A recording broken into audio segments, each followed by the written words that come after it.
Welcome, dear friends. Today is another 5-day update on how I'm healing from my labiaplasty. And it's been interesting. Overall, let's see. I'll start with the exciting bit first. Yesterday I had a little bit of a opening, or it's like a split in the skin at the perineum right below the entrance to the vagina, and it was bleeding. That was kind of a surprise. This happened while I was dilating. Was not terribly painful, thankfully, and it quickly stopped bleeding once I applied pressure with some clean gauze. But there have been a bunch of little sort of almost like sores or ulcers, or just like parts of the skin on the labia majora, around the labia minora, that have been having a hard time. And I'm not really sure why that is. Thankfully, nothing's infected.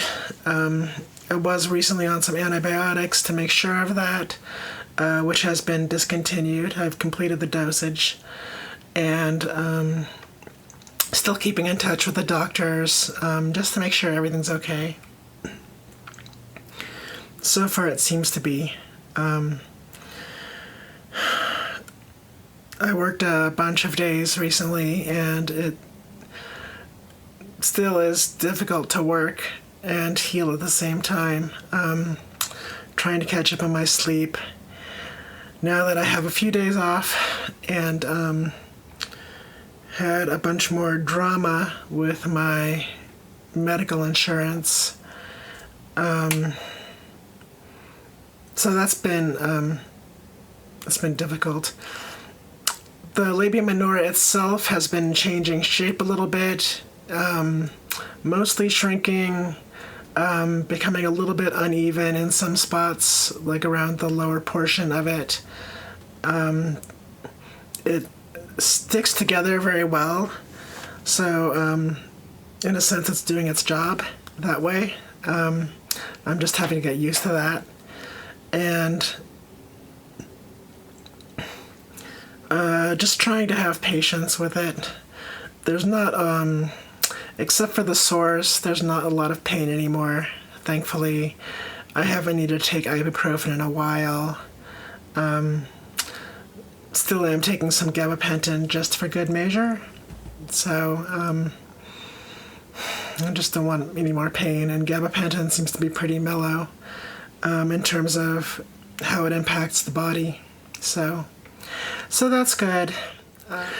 It has been extremely hot here. There seems to be a fair amount of irritation whenever I wear underwear, which is annoying. So when I'm not out of the house, I go without underwear as much as possible and just wear a sarong like this around the house or something similar. It turns out that I will be able to keep my Medicaid, but I won't be able to get back on Anthem Medicaid Managed Care Organization for a month. So that's kind of an onion in the ointment, except since I did get another policy for this month and I didn't cancel it until the end of the month, I will have that, which is a big relief. So I will have coverage. It remains to be seen how that works out, but I finally have the information I need from Anthem. I've finally signed up for going back on regular Anthem, Cardinal Care, they call it, for the Medicaid MCO system in Virginia. And the downside of this is I am limited in terms of how much money I can make and stay on my medical insurance, which is, it's just really not enough money. It's $16,000 gross, so that's before taxes, and I can pay my rent and maybe my bills, but I can't actually buy food in addition to that. So I'll have to start going to the food pantries again, most likely, which is a bummer. I like being able to buy my own food. I like being able to choose my own food. I like being able to eat a lot of fresh fruits, vegetables, etc., dairy. So I might not be able to do that for a while. I am still trying to get a regular full-time job with benefits, so that's ultimately going to be the solution to this problem, I think, because sugar mama is not forthcoming. I don't know why, but please God, send me a sugar mama.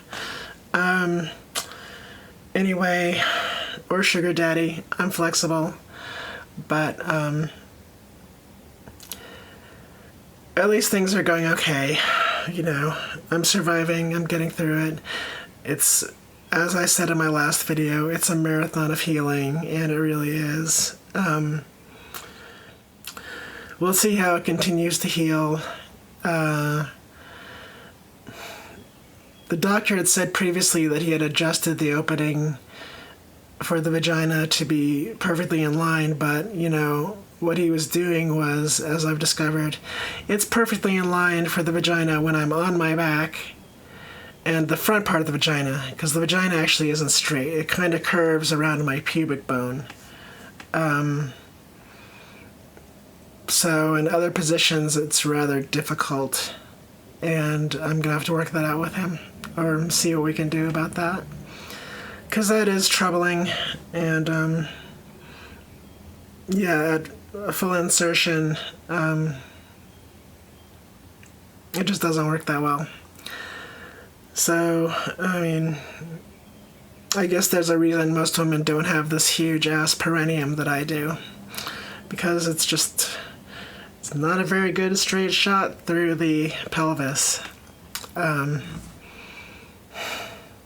can understand why they didn't do it that way in the original surgery, just because of what they had to deal with, and the amount of changes that would be necessary to do all of that in the original surgery would probably not really be doable. So,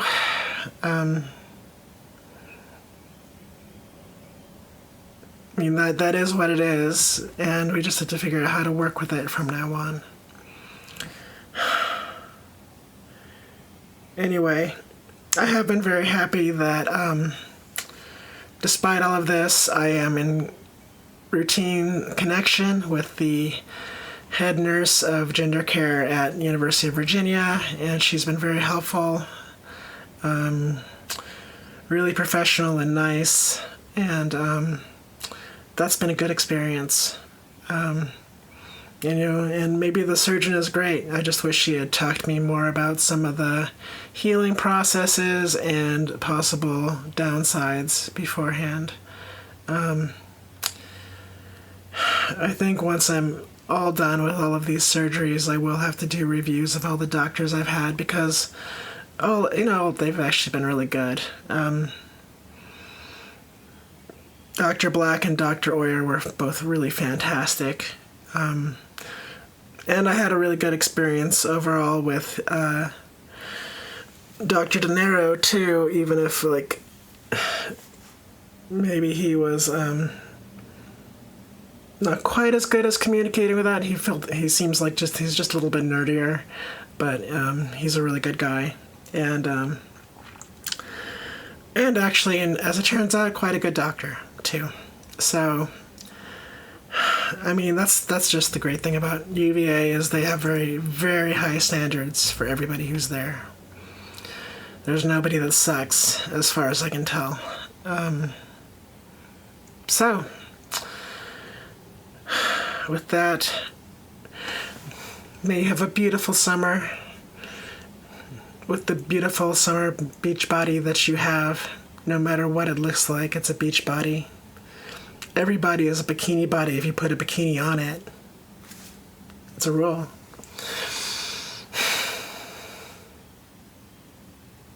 You're loved. You are loving. You are love. I love you. You are all healed perfectly, and you are all perfectly healed. Aloha.